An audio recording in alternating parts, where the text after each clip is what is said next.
സ്വലാത്തിന്റെ രാത്രിയിൽ റസൂലിനെ കണ്ടു ഞാൻ. സുഗന്ധത്തിൻ തോണിയിൽ സുബർഗത്തിൽ പോയി ഞാൻ. സലാം ചൊല്ലി നോക്കി ഞാൻ സുവർണത്തിൻ താജരേ.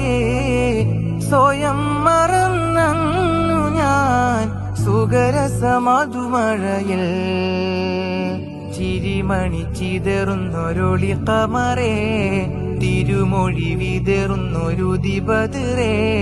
തിരകളിലൊഴുകി വന്നകം നിറയെ, അഴകിലും അഴകന്റെ തിരുനബിയേ. സ്വലാത്തിന്റെ രാത്രിയിൽ റസൂലിനെ കണ്ടു ഞാൻ. സുഗന്ധത്തിൻ തോണിയിൽ സുബർഗത്തിൽ പോയി